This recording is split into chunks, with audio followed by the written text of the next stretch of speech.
Hello, പുതിയ വീഡിയോയിലേക്ക് എല്ലാവർക്കും സ്വാഗതം. അപ്പോൾ ഇന്ന് നമ്മൾ തയ്യാറാക്കുന്നത് മലബാർ സ്പെഷ്യലായ പാൽവാഴയ്ക്കാണ്. ഇതെല്ലാവർക്കും അറിയാവുന്നൊരു റെസിപ്പി തന്നെയാണ്. സാധാരണ നോമ്പുതുറയ്ക്ക് എല്ലാവരും ട്രൈ ചെയ്ത് നോക്കുന്നതാണ്. അപ്പോൾ വളരെ ടേസ്റ്റാണ്, വളരെ ഈസി ആയിട്ട് തയ്യാറാക്കി എടുക്കാം. അപ്പോൾ ഇതിനെക്കുറിച്ച് കൂടുതലൊന്നും ഞാൻ പറയുന്നില്ല, നമുക്ക് നേരെ വീഡിയോയിലേക്ക് പോകാം. ഇതെങ്ങനെ തയ്യാറാക്കുന്നതെന്ന് നോക്കാം. ആദ്യം നമുക്ക് കുറച്ച് അണ്ടിപ്പരിപ്പ് മുന്തിരിങ്ങ ഒന്ന് വറുത്തെടുക്കണം. അപ്പോൾ അതിന് വേണ്ടിയിട്ട് ഒരു 2 ടേബിൾ സ്പൂൺ നെയ്യ് ഒഴിച്ച് കൊടുത്തിട്ടുണ്ട്. അതൊന്ന് ചൂടായി വരുന്ന സമയത്ത് നമുക്ക് കുറച്ച് അണ്ടിപ്പരിപ്പ് ഇട്ട് കൊടുക്കാം. അതിന് പ്രത്യേക അളവ് പറയുന്നില്ല, നമുക്ക് എത്രയാണോ ആവശ്യം അതിനനുസരിച്ച് എടുക്കാം. അണ്ടിപ്പരിപ്പൊന്ന് ഫ്രൈ ആയി വരുമ്പോൾ മുന്തിരിങ്ങയും കൂടി ചേർത്ത് കൊടുക്കാം.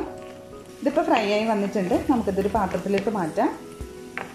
അണ്ടിപ്പരിപ്പ് മുന്തിരിങ്ങയും വറുത്തെടുത്തതിന് ശേഷം അതിലേക്ക് നമുക്ക് ഒരു ഏത്തപ്പഴം ചെറുതായിട്ട് അരിഞ്ഞ് ചേർത്ത് കൊടുക്കാം. ഇപ്പം ഞാൻ വളരെ കുറഞ്ഞ ക്വാണ്ടിറ്റിയിലാണ് ഈ ഒരു പാൽവാഴയ്ക്ക് തയ്യാറാക്കുന്നത്. അപ്പോൾ ഒരു ഏത്തപ്പഴം മാത്രമേ എടുത്തിട്ടുള്ളൂ. അപ്പോൾ നിങ്ങൾക്ക് എത്രയാണോ ആവശ്യം അതിനനുസരിച്ച് എടുക്കാം.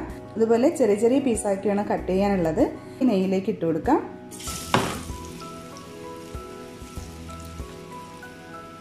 നെയ്യിലൊന്ന് വരട്ടിയെടുക്കാം. ഒരുപാട് നേരം ഇടേണ്ട ആവശ്യമില്ല.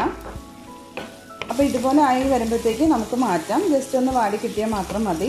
അപ്പോൾ ഇത് നമുക്കൊരു പാത്രത്തിലേക്ക് മാറ്റാം. ഇനി നമുക്ക് ഒരു പാത്രത്തിലേക്ക് 2 കപ്പ് പാലൊഴിച്ചു കൊടുക്കാം.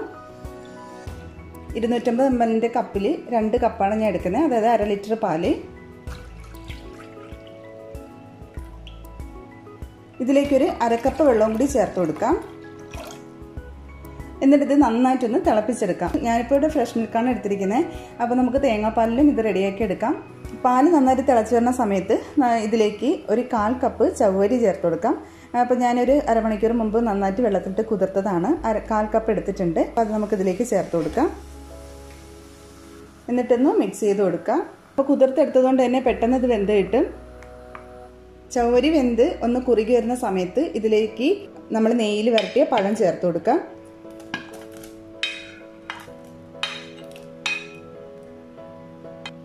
പഴം നമുക്ക് നെയ്യിൽ വരട്ടാതെയും ഇട്ട് കൊടുക്കാം കേട്ടോ. പിന്നെ നെയ്യിൽ ഒന്ന് വരട്ടിയെടുക്കുമ്പോൾ കുറച്ചുകൂടി ടേസ്റ്റ് കൂടുതലാണ്. ഇപ്പോൾ വരട്ടി വെച്ചിരിക്കുന്ന പഴമായതുകൊണ്ട് പെട്ടെന്ന് തന്നെ കുക്കാവും. അപ്പോൾ നമുക്ക് ഈ പഴം ഒന്ന് നന്നായിട്ടൊന്ന് വേവിച്ചെടുക്കാം.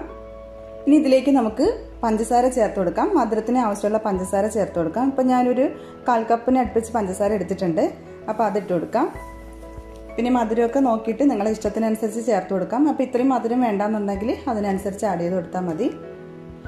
ഏത്തപ്പഴം ഏകദേശം ഒന്ന് വെന്ത് വരുന്ന സമയത്ത് ഒരു 1/4 ടീസ്പൂൺ ഏലക്കപ്പൊടി ചേർത്ത് കൊടുക്കാം.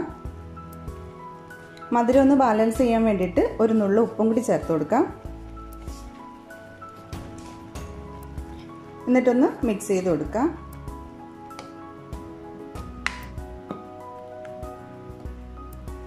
ഇത് തണുത്ത് കഴിയുമ്പം കുറച്ചൊന്ന് കട്ടിയാവും. അപ്പോൾ ഒരുപാട് നേരം കുറുക്കി എടുക്കേണ്ട ആവശ്യമില്ല. കുറച്ച് ലൂസോട് കൂടി തന്നെ വാങ്ങി വെച്ചാൽ മതി. ഇനി ഇതിലേക്ക് നമുക്ക് വറുത്ത് വെച്ചിരിക്കുന്ന അണ്ടിപ്പരിപ്പ് മുന്തിരിങ്ങയും ചേർത്ത് കൊടുക്കാം.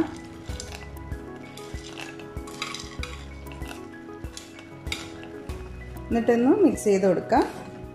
അപ്പോൾ നമ്മുടെ നല്ല ടേസ്റ്റി ആയിട്ടുള്ള പാൽവാഴയ്ക്ക റെഡിയായി. അപ്പോൾ ഇതേ ഒരു പരുവത്തിന് നമുക്ക് വാങ്ങി വയ്ക്കാം. ഇത് തണുക്കുമ്പോൾ കുറച്ചുകൂടി ഒന്ന് കട്ടിയാവും. അപ്പോൾ ഇത് തണുത്തതിന് ശേഷം നമുക്കൊരു സെർവിംഗ് പ്ലേറ്റിലോട്ട് മാറ്റാം.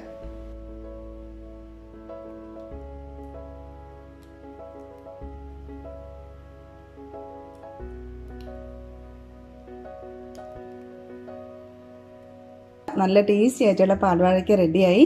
അപ്പോൾ എല്ലാവരും ട്രൈ ചെയ്ത് നോക്കാം. വളരെ ഈസിയാണ് തയ്യാറാക്കാൻ. വീഡിയോ ഇഷ്ടമായെന്നുണ്ടെങ്കിൽ തീർച്ചയായിട്ടും ലൈക്ക് ചെയ്യാനും ഷെയർ ചെയ്യാനും കമൻറ്റ് ചെയ്യാനൊന്നും മറക്കരുത്. അപ്പോൾ പുതിയ നല്ല റെസിപ്പി ആയിട്ട് നമുക്ക് വീണ്ടും കാണാം. താങ്ക്